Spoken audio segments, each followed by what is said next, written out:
It's October of 1932 and two fierce opponents are about to face off in the field of battle.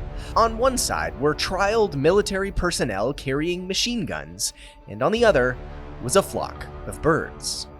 After the conclusion of the First World War, many veterans returning to Australia were given free land for farming.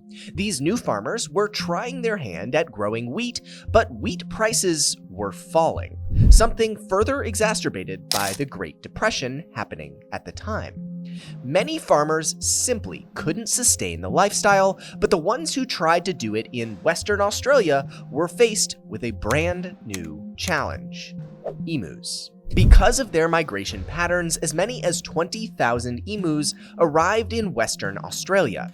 These emus were greeted with many fields of wheat, and so they started violating fences, eating the wheat, and devastating the farmers' lifestyles.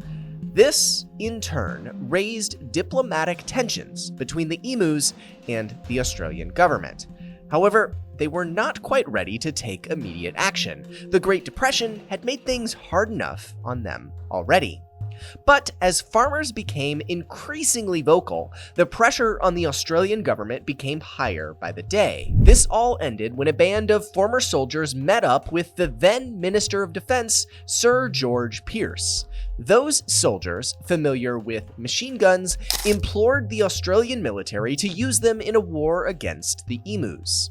Now, the Australian government had been put in a tough spot, with little money to spend, but the prospect of war looming over their heads.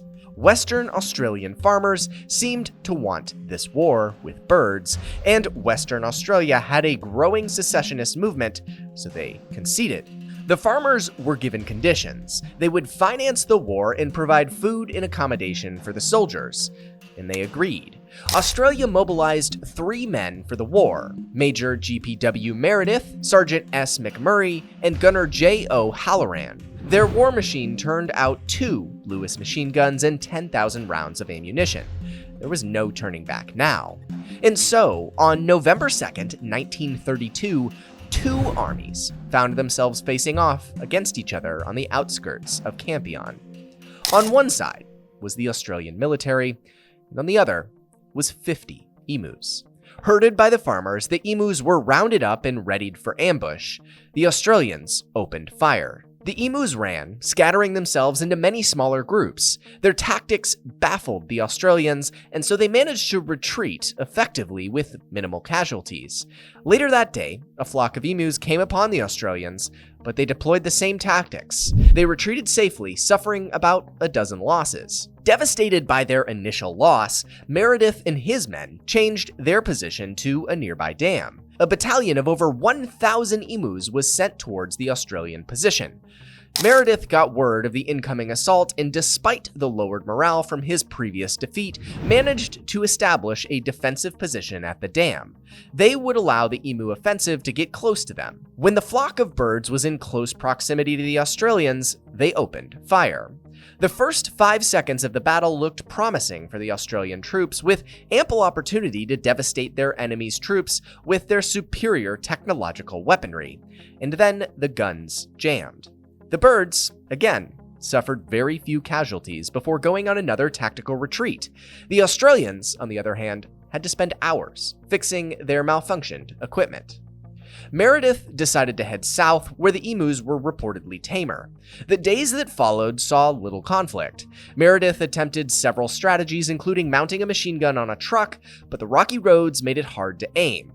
Meredith noticed that the birds were becoming increasingly organized, staying in guarded groups, and keeping watchers on the lookout for the Australian military. With negative press coverage, the Australian government became reluctant to continue the military engagement with the emus. Even Meredith was adopting a pessimistic outlook, saying, "If we had a military division with the bullet-carrying capacity of these birds, it would face any army in the world. They can face machine guns with the invulnerability of tanks." Finally, the Australians implemented a ceasefire. It was estimated that a mere 300 emus lost their lives, barely a dent to their strong 20,000 force. With their newfound confidence, the emus continued to assault wheat fields, devastating farmers' yields. The farmers were once again pressuring the government to take military action. Premier of Western Australia James Mitchell supported renewed military action against the emus. By November 12th, the Minister of Defense approved intervention. The ceasefire ended once again. Because of a scarcity of experienced machine gunners, Meredith was placed in command of the operation once more, and his experience proved valuable, as this time they were far more effective in taking down enemy troops. The Australians were reportedly taking down 100 emus per week, which, though better, was not enough to bring about victory. The worn-out Australian military finally issued their surrender on December 10th. Recalling their troops after the emus had suffered a further 1,000 casualties. And that's how the Australian military lost a war with a flock of angry birds.